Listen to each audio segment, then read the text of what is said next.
Hello, everyone, and welcome back to our webinar programs brought to you by Allego. I'm your host, Marcus Woodard, and I'm coming to you from Charlotte, North Carolina.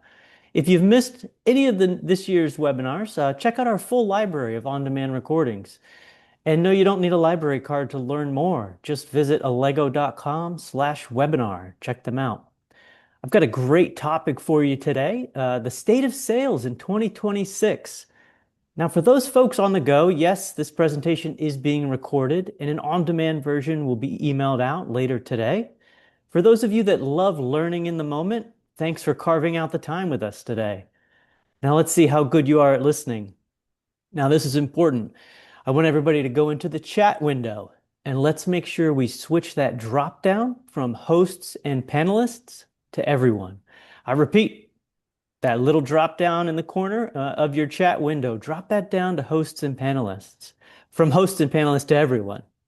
After you do that, answer this one for me.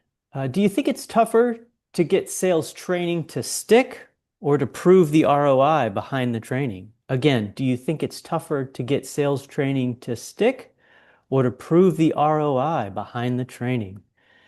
One last note, go ahead and add your questions, comments into the chat window or the Q&A panel, and we're going to do our best to get those answered live. With that, I'd like to introduce Lauren Bailey.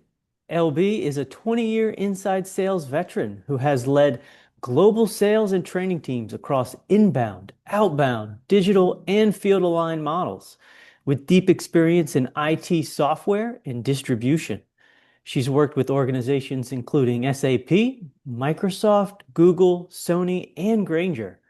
Lauren is the founder of Factor 8 and Girls Club, supporting the advancement of women in sales leadership. Joining LB today is Erik Fowler. Erik is the Chief Revenue and Operating Officer at Allego, leading sales, marketing, and customer success to drive growth, efficiency, and scalability. Previously, he was the CRO of a publicly traded SaaS company, growing revenue from 20 million to 134 million, and is a former U.S. Navy officer. LB, Erik, thanks for joining us today. I'm going to go ahead Thanks and, for the kickoff. kick Yes, it thanks over for to you having me. guys. Super cool. Thanks, Marcus. Hey, everybody. ROI is winning in the chat by a landslide, right? But I agree with Sue. It's a tricky question, Marcus, right? Because you don't get the ROI if it doesn't stick. Sue, tell me if I got that wrong, but I'm pretty sure I see you.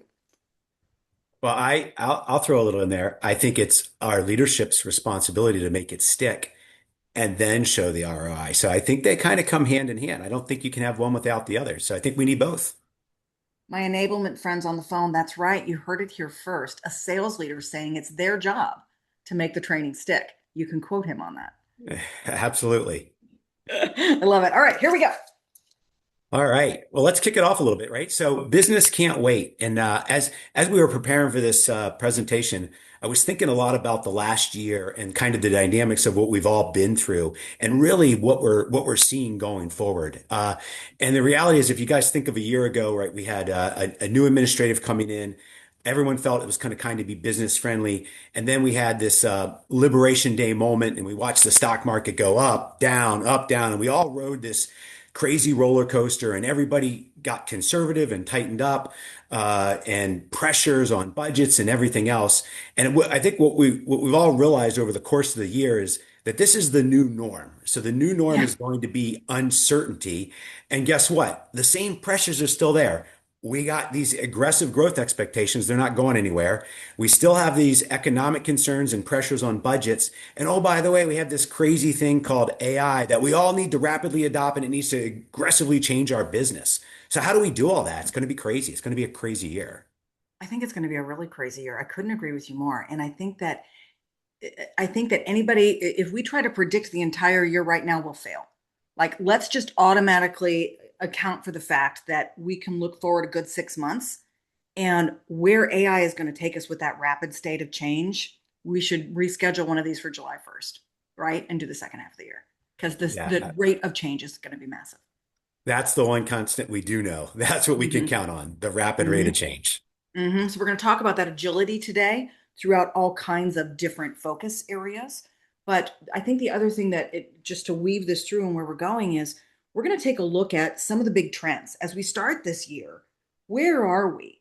Right? And we have to get our arms around taking care of where we are fast so that we can be agile moving forward.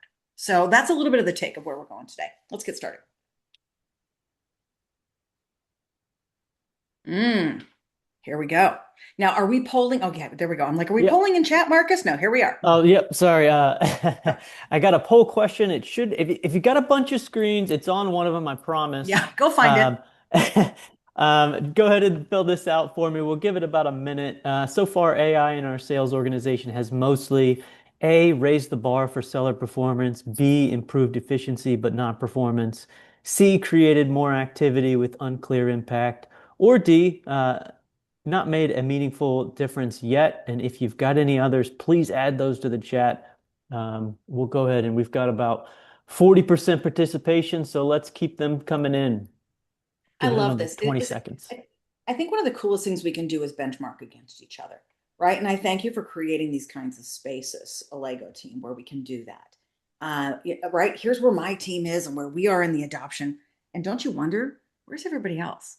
So many of us kind of work and live in silos. And your team and my team, Eric, have an opportunity to work with, right, hundreds of organizations and sales leaders and be able to be sort of that honeybee pollinating what's happening in between the different places, but giving people a live chance to say, here's where I am and see where everybody else is a big deal. Yeah, I'm kind of curious how this is going to come out. As you know, I kind of already have my prediction. Uh-huh. So You're gonna say it ahead of time? I will give my Lay it on us. prediction. So I'm going to say it's CBDA, and not CBD, the drug. THC, just Yes, CBDA. just CBDA. So I'm curious how it goes out. We'll see what other people think. So we'll I'll see. go ahead and end it there. Yep. I'm going to share the results, but I'm going to go ahead and actually call them out too. So for those folks that are listening to the recording later, A, raising the bar was 23%, improved efficiency was 27%, created more activity was 23%, made me or not made a meaningful difference was 15%, and then we've got three of you, so 12% that are other. So go ahead and add those to the chat. Let us know what you're thinking. Yeah. I see Shannon's exploring and not using yet, which means, by the way, Shannon, the people in your org are using. You know what I mean? Like if we're not providing a tool, they're just using ChatGPT and you don't know what's out there.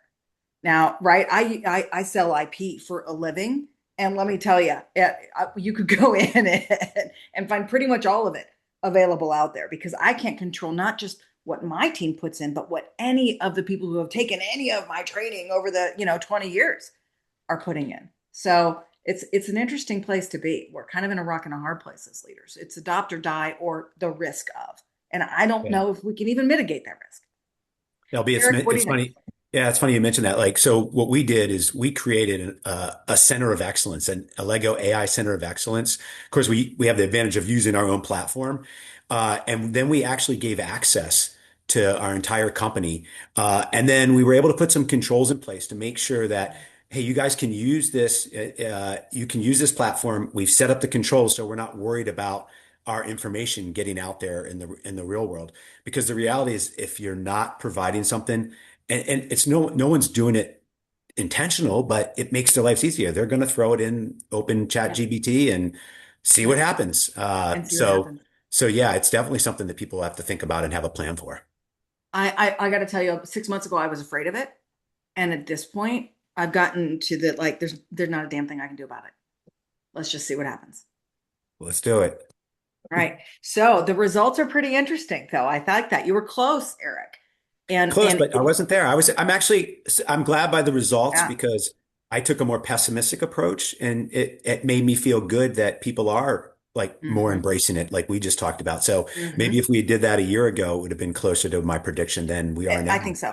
Yeah, I think so. Even some of the research we're going to share is showing the same thing. But for a lot of the leaders I'm speaking to are saying we're using it, we can count it in efficiency, but we haven't truly figured out ROI yet. So back to the very first place we started chat. So this is cool. Let's talk about the pressures that are out there right now.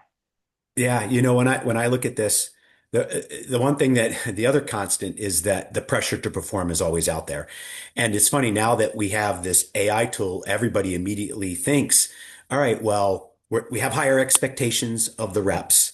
The managers are expected to do more with less. The leaders are expected to deliver more with less costs. All these things are out there, but the reality is they're really not fully baked and there yet. So the pressures at each of these individual levers are there, but the results aren't there yet. And I think that's where kind of people are struggling is it's overwhelming at each level of how we're supposed to implement these types of tools and find success. And let's be honest, the economic pressures, the everything else we talked about already pinches these levels. But there are new expectations coming because of the rapid change that aren't fully defined and maybe aren't even fully recognized. I'm going to give you an example. Okay. So with AI, sales cycles and self-paced buying are increasing, right? The customer can get further and faster. So if they come to us, they know more and they are demanding more. That one we get. Okay. But as organizations are replacing some of those 101 level sellers and roles with technology, that means as organizations, our people have to up level. 101 just became 201, folks. Now, and listen, whether it's a full jump from 101 to 201 or somewhere in between, whether or not you've replaced these people, the customers are expecting more. Okay. If they can find it out faster and your rep doesn't know the difference, there's a big gap in the expectations. So whether you've replaced 101 level roles with AI and technology yet or not, whether or not you plan to or not, 101 just became 201. And that pressure is on your reps, it's on your managers, it's on your enablement teams. Because I think the big outcome here of all of it is by the time I talk to people, they damn well better be better than the AI bot, the agent, the chat, the what I could do myself. What do you think about that, Erik? It's interesting. It creates a whole nother problem. Like if you think about people that develop their sales skills, a lot of times they start out at that entry level position and they're able to cut their teeth with somebody that's just, hey, tell me about your company. What do you do? Well, by the time they pick up the phone to call you, they're not saying, tell me about your company. They're saying, I've already done due diligence. I already know your top three competitors. I actually know your strengths and weaknesses already. So why should I engage with you further? Yeah. And so having that entry level kind of SDR have that first call it puts you at a real challenge. So how do you, because we still need to grow people into sales roles. You're not going to just be able to go out and hire top, grade A salesperson all the time. So how do you upscale that first level, that 101? So by the time your SDR is on the phone with them, they're at the 202 level, right? Bingo. And that's the key. Bingo. So if they have to start at 201, but they don't get to you do 101 to get there, who owns that slack? Okay. Now, I think it should be our enablement teams. But I will tell you, and I say this with a lot of love because I came from, right, I'm a sales leader turned enablement leader. But I don't think our enablement teams have caught up yet, even for figuring out how to do onboarding at home, right? We were getting really good at shrinking ramp time, right, of outbound AEs and SDRs, and then COVID, and they've started to come back again. Now we have to start at 201, folks, and we're already behind. So I think that's Yeah. going to be a tough one. It usually winds up falling to the manager who already doesn't have time to coach. So where's the risk there? Oh, well, let's give them some AI coaching tools. I'm going to do a quick chat on this one, folks.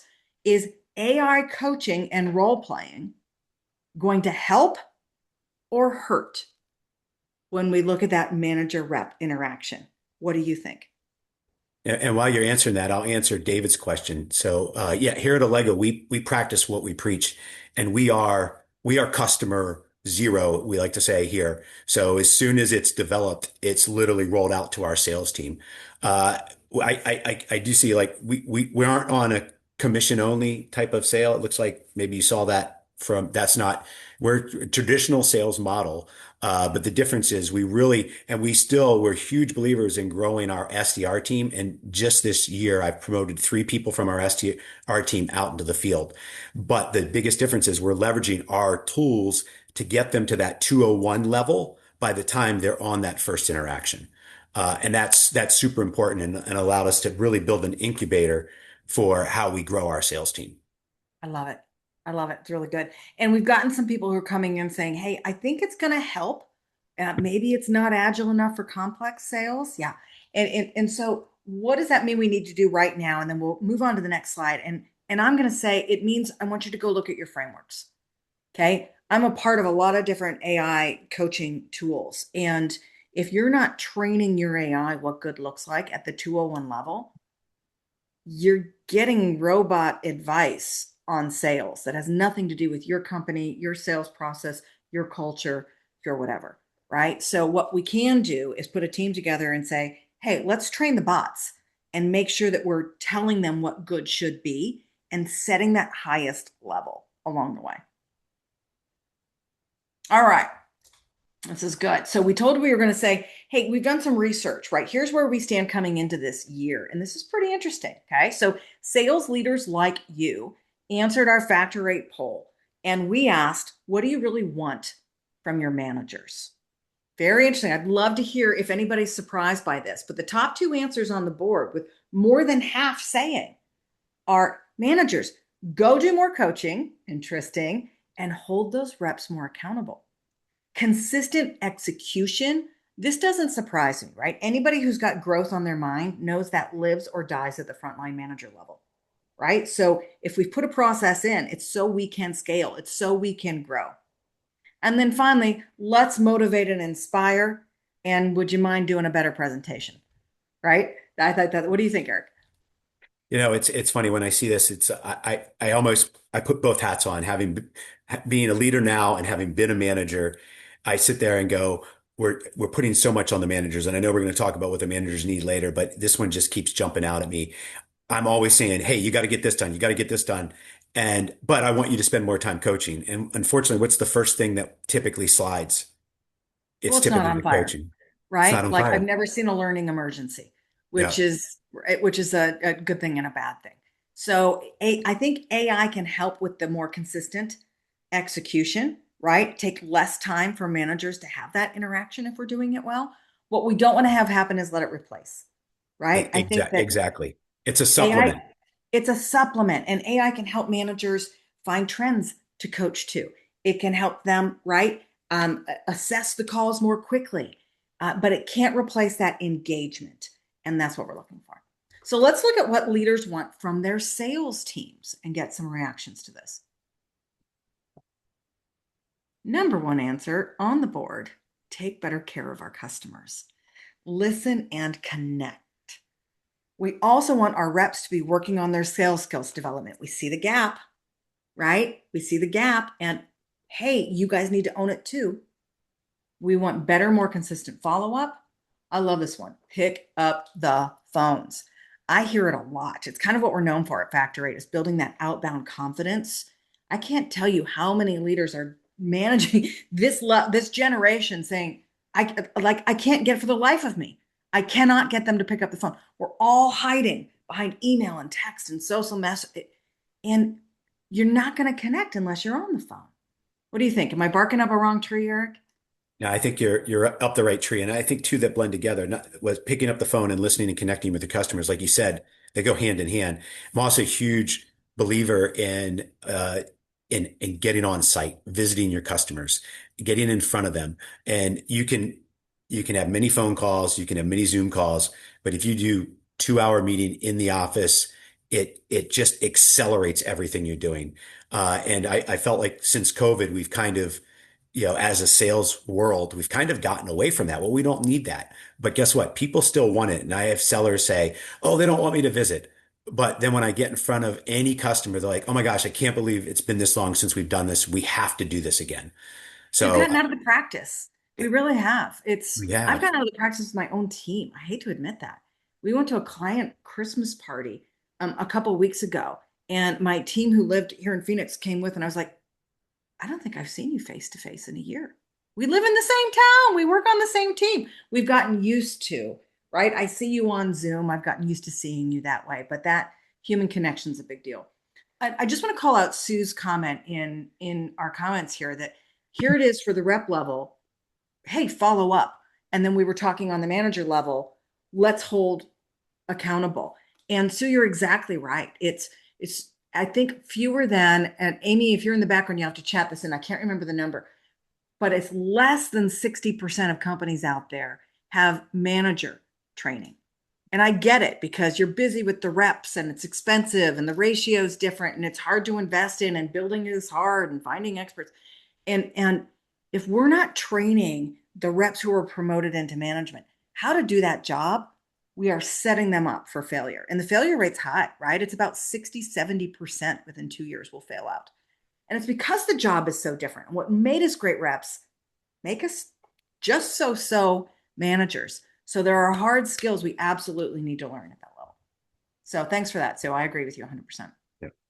Let's take a look at the next bit of research. Well, speaking of training, so we asked sales leaders this question. How confident are you in their training plan, right? Your rep plan and your manager plan.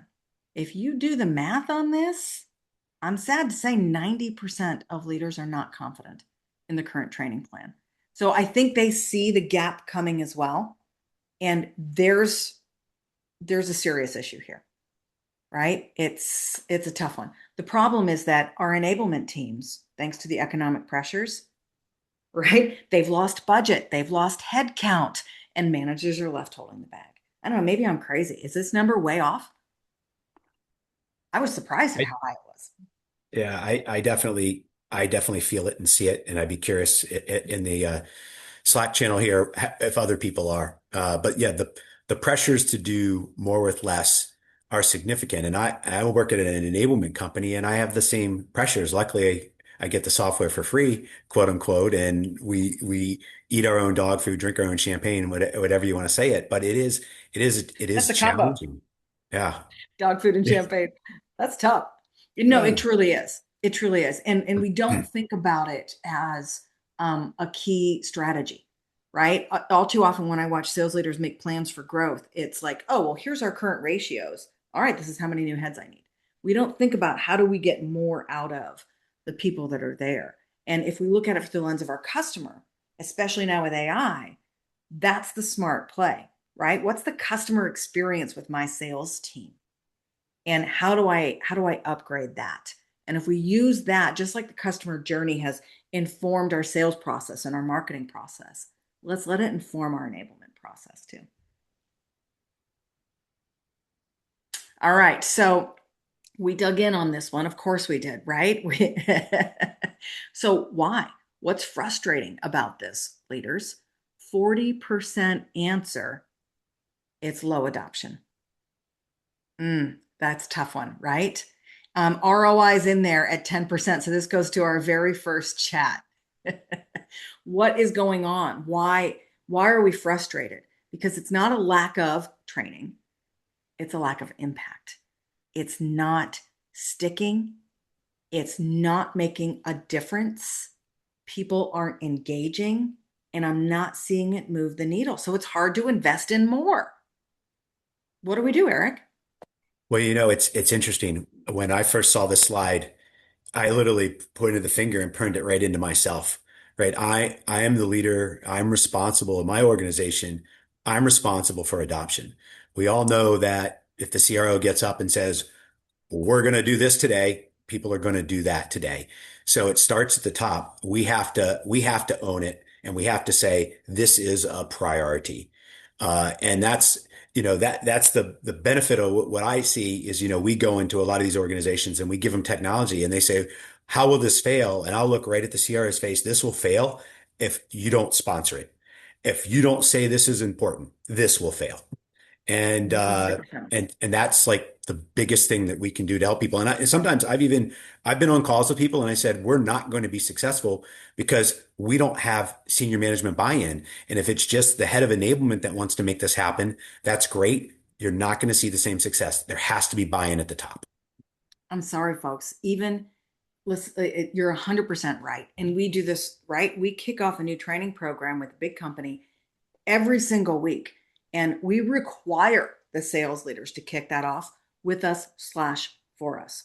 And we are not above giving them a script of what to say, right? We are not above pulling them in once a month into the meeting. We're not above giving them the questions to ask in the team meeting because I get it. Everything else is on fire. I'll say it again. There's never been a training emergency, right? But if we don't show that it's important, it falls off. We show our people what's important to us by where we spend our time. So check your calendars, right? And by what we're talking about. So, how often are you bringing up the learning, the skills, the development in your team meetings, outside of the SKO? I get it. You all hired a speaker and then we had a happy hour, but that's not training. Now, don't even get me started Yeah. on that soapbox. But if you're not talking about it, you should be, because it will fail if the sales leader is not at least pretending to give a damn about these skill gaps. We cannot carry it alone as the training team, unfortunately. Again, I think as a leader, you got to understand it, you got to buy in, and you got to own it. And frankly, you got to explain why is this important to me? Why is your development important to me? Why is your education on understanding our product and the value you're going to give to our customers? Why is that important? And then they'll understand, they'll get it, and they'll buy into it.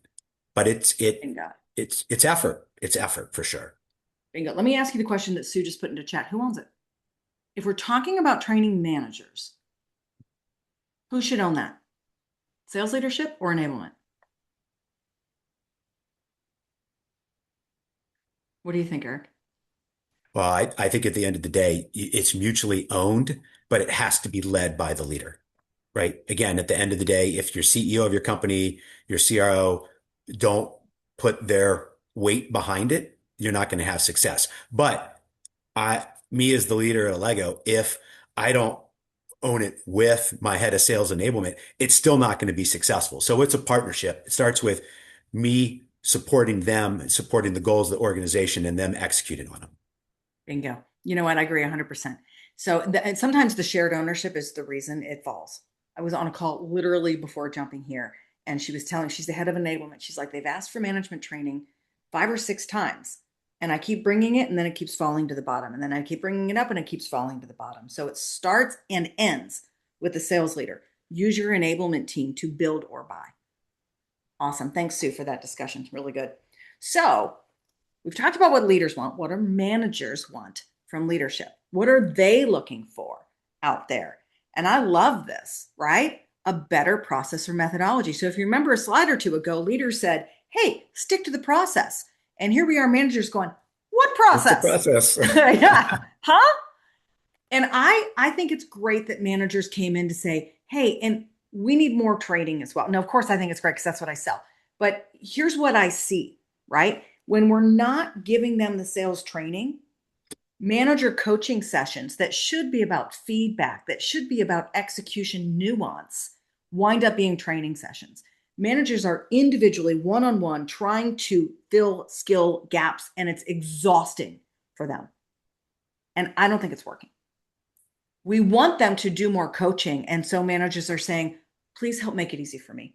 Give me some templates, give me some tools, give me something because I'm too busy. And I hear this loud and clear. I couldn't agree more with these. And I see, look how high these numbers are. They're screaming at us, folks. Yeah. I think the toughest job in sales right now is the frontline manager. I like I think it reps. always has been. Yeah, Yeah. but I think it's harder than it's ever been Yes. because we're asking so much more and we're telling you you have all these new things out here, but we're not really helping you get to use them yet. So the expectation is, well, you've got all these things or you somewhat have them, and why aren't you Yeah. doing more? Or why aren't we having more success? And we're Uh, drowning. Yeah. yeah, it's so I think definitely as a leader, I think it's important you have empathy to realize that this might be the toughest role in your organization right now. 100%. And I think it got harder when teams went hybrid.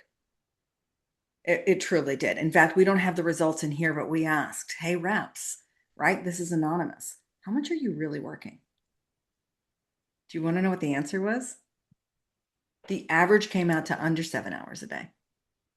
So, right, the man, they can't see each other, they can't learn from each other, the accountability isn't there. The managers are out there trying to lead and inspire and develop one-on-one remotely, and they're not wrong that they don't have their reps full attention.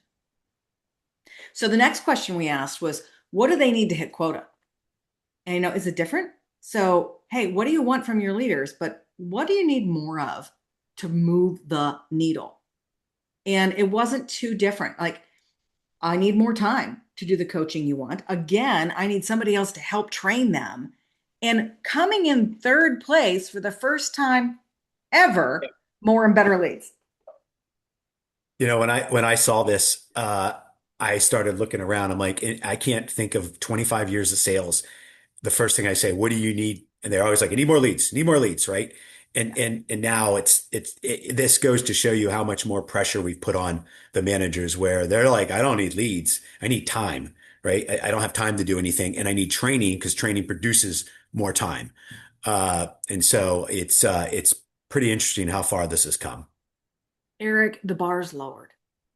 I'm just going to say it. All right. When I was a sales manager, I could turn anywhere and grab somebody that had 2 years of sales experience, a college degree, and played a competitive sport. Like that was it. That was the hiring profile. And we were busy with them. And we had to get them from here to be Yep. successful. And folks are coming out now very, very different, right? And I'm not bitching about the younger generation. I don't mean it like that. I mean, look at the skill gaps, look at the experience gaps. People aren't spending a whole 2 years in sales. If you're getting them at 2 years and 1 month, they're on their way out. So we're getting brand new, fresh, and we're teaching them from scratch. And all the time, the entry level skills have gone down, the customer expectations have gone up. And that's Yep. what this slide is saying. I've got the leads. We don't have the skills to convert them. Okay, it's time. What do the reps want? Because as much as we're saying, hey, folks, the state of the industry is that the bar is lower, this is what we got. So, how do we keep them long enough to get them there?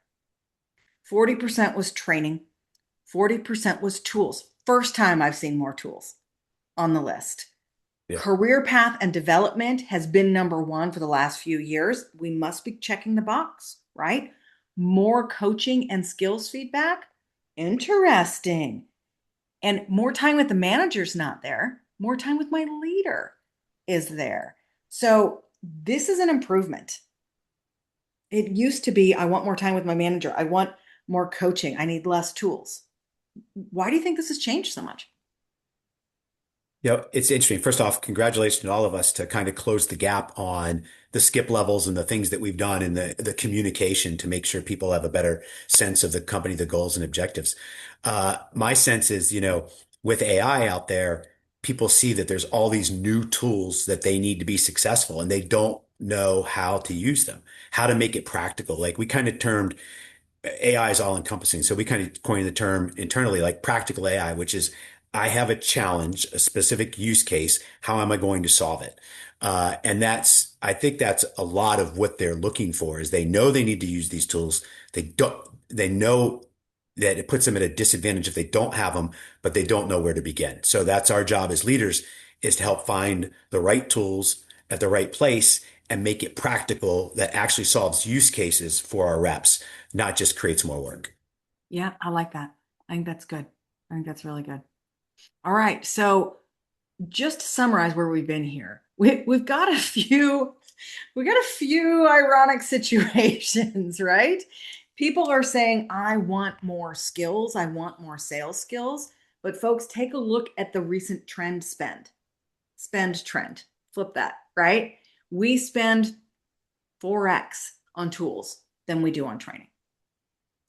Okay, next one was about process, right? Leaders, we pointed this out. Leaders follow the process. Managers, what process? And then Erik, you told us about this one. Leaders we see that people don't buy into the training, but we don't realize that it's us that makes that happen. our most successful engagement, those leaders are there every single month. They talk about it, they have success celebrations, they roll it up into their executive summaries. They are cheerleading this effort, and the result gap is massive when that's in place.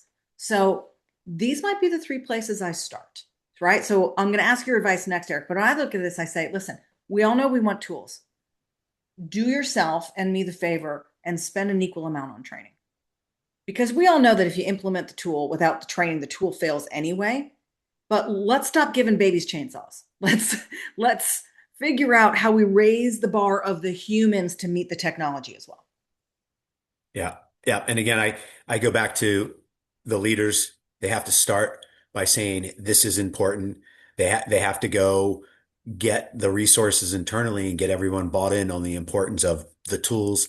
And most importantly, you can buy tools all day long, but as we all know, we all bought Salesforce years ago and we're using like 1/10 of what it can do, I right? know. Unless you train, learn on it, you're not going to get the most from it. So it's, I think, really evaluating the tools in your tech stack, how you're leveraging them, and then training on them to make them productive.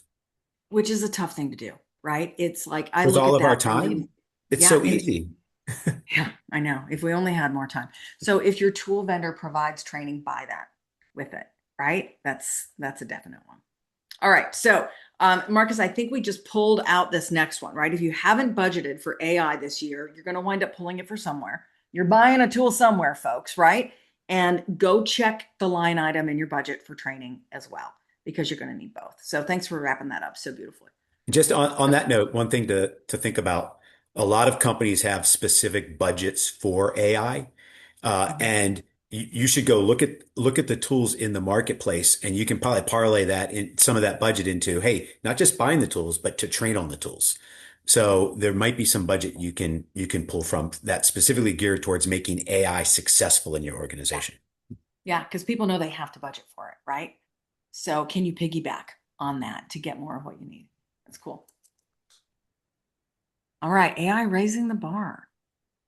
Yeah, this is I mean, this is the expectation that's upon all of us, is that we're going to have better visibility into our skills gap. We're going to get Mhm. faster skill development. We're going to have more consistent coaching, and the managers are going to have time. We're going to give them that all important time back.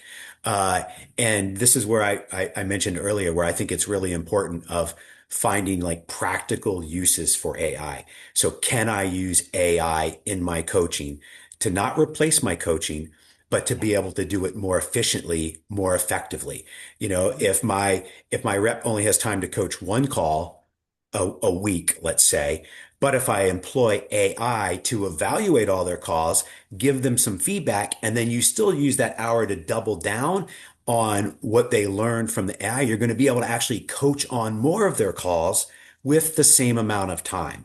But it doesn't replace it. And that's where I think people think, oh, this is just going to replace it. It's like, oh, we're not going to need sales managers anymore. We're not going to need sales reps. That's not the case. We're going to make them better and more effective, and hopefully give them some of that time back that they're all searching for. What it gives us is the trend line. And I have to tell you, I spent about 10 years looking for a tool that would give me the trend line, right? I talked to every CI tool out there, all the different coaching tools, and said, look, right, managers don't have time to listen to 200 calls. I need you to, at the very least, track for me. What were we working on last time? And is it getting better, right? Let's get skills onto the scorecard. And that's what AI can do. So my team is using it right now to do this. We've trained our frameworks on our methodology on our closed tool. We're using a different one, right? It's not just the open chat on this. And then we load up, right, the client calls that are sent to us. Now we used to listen to every single one of those that was just a sample and say, where are the biggest opportunities? And then match that to the curriculum. And now what used to take about 2 days is taking about 2 minutes. And it's telling me where to focus, and I can do it with a larger sample size. I can do it faster. I can do it without bias, right? And if it's doing that for my team, it can be doing that for your team too. So it's all in the questions that we're asking. And once again, the frameworks that we're training. If you're just going to ask an AI bot where the skill gaps are, but not focus it on your definition of good, you may not be raising the right bar there. Erik, I like that you've broken this down into, for some of us who are just starting, these are 4 places to start. How can you use AI, right? So how can people use it for more consistent coaching? Yeah. And don't, my only advice is you don't have to do it all at once. Find your biggest pain point if it's Yeah, in any of these 4 categories yeah, and say, this is where I'm going to start. Because I think if you try to do it all at once, it sometimes gets lost and then you get the frustration and then you don't get the results that you're looking for. that's very fair. Yeah, I think that's very fair. It's good. Faster skill development. It can happen. I'm going to say on the enablement side, I build courses faster than ever using AI. However, remember that faster skill development doesn't mean training that sticks. When you're talking about the execution of it, right? Just because you can roll it out faster, just because your video could be shorter, it doesn't mean the rep's going to get it. It takes time connecting with information, using information, and practicing to actually have skills stick. So I love this slide because uh, I coined the phrase, well, I didn't coin it, Uncle Ben did in Spider-Man. With great power comes great responsibility. And Say, and the power of AI is amazing, but the challenges become you can literally overwhelm your team. So we have the ability to put out, SCORM training that would take 3 or 4 days to build, can take 3 to 4 minutes to build. So with that, it's like, oh my God, I can build this training program, build this training program. And then all of a sudden you inundate the team with all this training. It's like they don't have time to do the training. They don't know which one's the priority. So it's really important as you're rolling these out that we make sure that we're really focused on the big picture objectives and not just getting so excited because we can create so much content and we can do so much that we haven't been able to do that we lose the kind of the big picture, which is we still got at the end of the day, we still got to sell stuff. yeah. What's interesting is that I think we're already living in the age of content overwhelm before AI, right? And Yeah. if you look at where we've gone in the last 5 years and the age of information and the spike and the rate at which it's growing, what has that happened to us socially? What's happened? We've disengaged. It's too much. We're watching reps, right, disengage from other human beings. And so that's ahead of us, right? We're going to be able to create even more content faster. Well, look how well that turned out so far. I'd want to comment on the fear or the dangers in the coaching. I love that it can help me find the trends and focus where to coach. It can do that for a rep, it can do it for a manager, it can do it for a leader. It can also role play, right? So I think that that can help fill some of the gaps. And I'm going to ask people to remember this one guideline. Let your AI coach the deal. Let your manager coach the rep. Okay. Rep coaching is about engagement. It's about skill development. It's about career growth. It's about attaboys and confidence building. It's the feel good stuff. AI is not going to do that real well. Okay. So that's where our managers are lacking the skills because they tend to coach the deal. Now we have AI bots that are going to come in and continue to coach the deal. Where's the person development? Where's the skill and career development? That's what people are craving. And LB, that's a great point because when this does come together, that's exactly going to be the end results is that everyone's going to get the coaching they need on the deal. And now the time savings is going to be actually more on the development of the rep, development of their career. And that's going to make them feel good. And make them feel like, all right, I really got the value from these AI tools. Yeah, yeah. So if you want to put this into action, let's let AI aggregate our gaps and trend lines. Let's do the same against our deals. Let's pull it all together, find the biggest skill gaps, and feed that to our enablement teams and say, here's where my teams are missing, right? Bounce it against top reps, bounce it against career development. Now we have our prioritized skill gaps, right? Bounce it against customer expectations and journey. And now we can build the right things. So that's just one example of how we can use the AI to its advantage instead of letting it take the lead, if you will. So the only other thing I'll add on just AI in general uh, is at the end of the day, the best thing that drives companies forward is people. And I've been a true believer my entire career. The first thing they taught me in the military was, as a military officer, is take care of your people, take care of your people. If you take care of your people, then they take care of, in business, they take care of your customers. And if your customers are happy, you have a good business. So what we have to do is to make sure that the AI doesn't, we use the AI to help us take better care of our people. And we don't lose the fact that that's the most important thing in making and building a successful business. That's beautiful. I mean, and that's exactly what we're saying here on this slide. So any leader knows you've got three levers to pull, right? You've got people, you've got process, you've got technology. So we use this slide to just translate that for you a second, right? So when we're looking at tools, we're looking at process. What that does is improve the efficiencies and the quantities of your sales outreach. They absolutely 100% do not improve the quality of your sales outreach. Okay, the AI generated sales messages are not better than the garbage I've gotten in the last 10 years, folks. They may be slightly more personalized, but they still ain't getting it right. And it still feels like spray and pray, and we're just doing it more efficiently, right? And we're doing more of it. But the differentiator is going to be in the people. So if you're looking at the quality of your customer's experience, then you've got to look at your people internally. With great power Yes. comes great Great. responsibility. I like that a lot. All right. Uncle Ben. So what's realistic? It's a good one. So we said this earlier, right? I've heard a lot of leaders say, well, I'm getting some more efficiencies, but I'm not really seeing ROI yet. So this is our attempt to help us monetize it, right? As you're looking at, as you're investigating, as you're rolling things out, what could the ROI help with? Well, I really like measuring ramp times. And I like it because the longer it takes a person, a sales rep, to feel successful in your organization, the higher their risk of turnover and attrition. It's also a massive cost to you. When you can cut ramp time in half, you actually get more back in revenue than by cutting your attrition in half. I've run the numbers. Okay. So ramp time is a really good place to start if you're not measuring it already. Focus your AI efforts there. Consistency is another area. If growth is on your mind, a lack of consistency at the management level, at the process, at the rep level, that's going to kill you.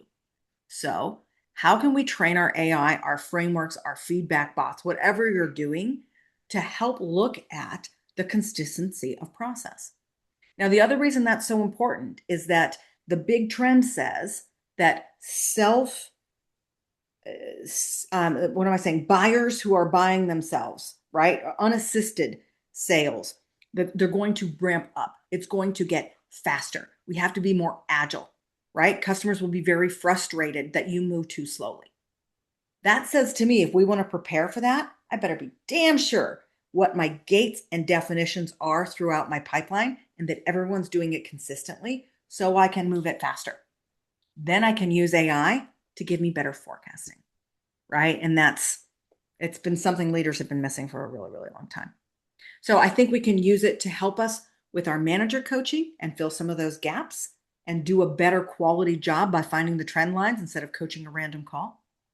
Now, can it help us with adoption of the training and the content? It's a tough one. We already struggle there, but we know it's on sales leaders' minds. So let's focus there. Okay, let's set these as our ROI goals when we're implementing AI this year. Talk to us about what it doesn't replace and where we should focus. Well, we know at the end of the day, it doesn't replace people. And that's, I mean, I think everyone looks and say, oh, all these things are going to be replaced, and there will be things that will be replaced. But in the sales world, it's going to replace functions and pieces that we used to do, but it's not going to replace people. And at the end of the day, people still want that interaction. They still want to know, I bought your software. It's not working the way I expected. I'm going to pick up the phone and call you. You better answer and you better deliver. And at the end of the day, those are going to be the companies that are differentiated, and those are going to be the companies people want to buy from. I couldn't agree with you more. Aim your tools at what's on the left.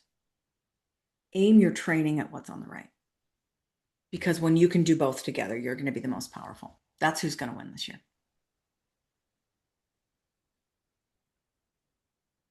We did it. Oh man, look at that. We're coming in on time. We got a minute or two for questions. People can use the bathroom before their next meeting. You're welcome. Yay. I love that. Listen, you just said this, and I love that it's right here on the wrap up slide. As we all implement AI this year, know that at the end of the year, the winning team will not just have the best systems, but their people will be the differentiator in the experience for their customers. Yeah. I mean, it's spot on. Spot on. So I'd like to hear this one. As we're talking about implementing tools, we said aim your tools here, look at the ROI. Does anybody have something that they already know they're looking for a measurable result from this year? One last chance to benchmark. In 2026, what measurable result are you looking for from AI? That's the question du jour. Let's end with that. All right. Oh, Well, thank you, Marcus, for putting out the resources. That's really yeah, good. well, we're getting that. People get your questions, comments in. I think we got pretty much all of them throughout the chat or throughout the presentation.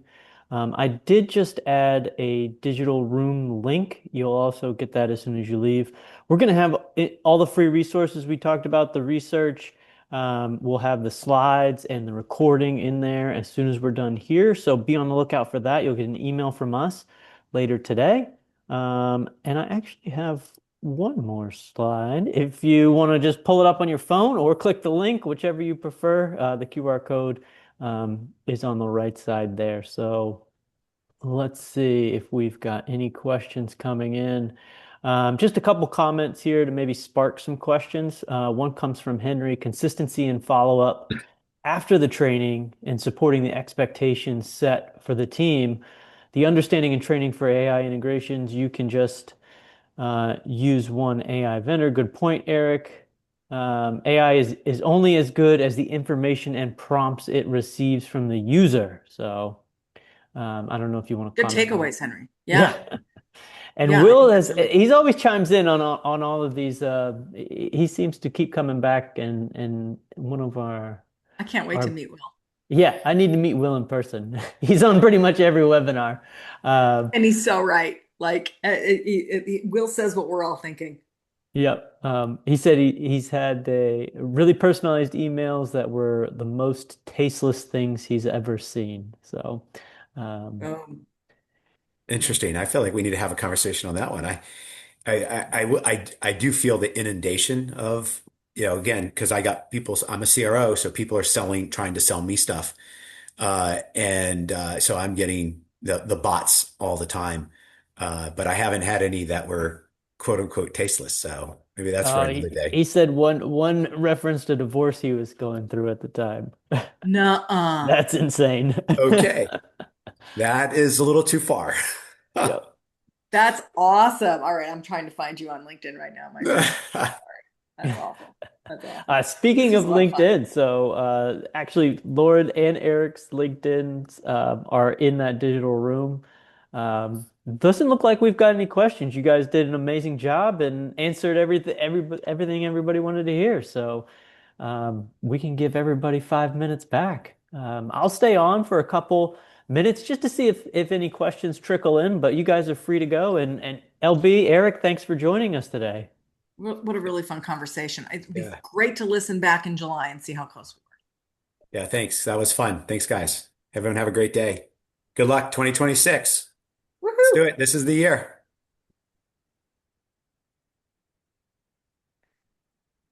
All right. I'm going to stay on for a couple minutes. But like I said, feel free to get those questions in and we can get them answered.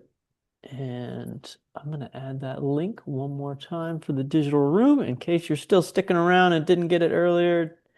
Um, for the free resources, like I said, I will email Um, the recording, add the slides to that digital room. Everything will be in there. A bunch of free resources, past webinars, everything you need to know.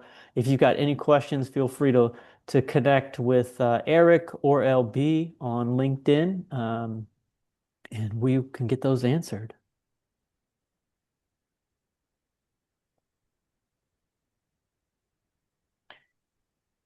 All right. Doesn't look like we've got any more questions coming in.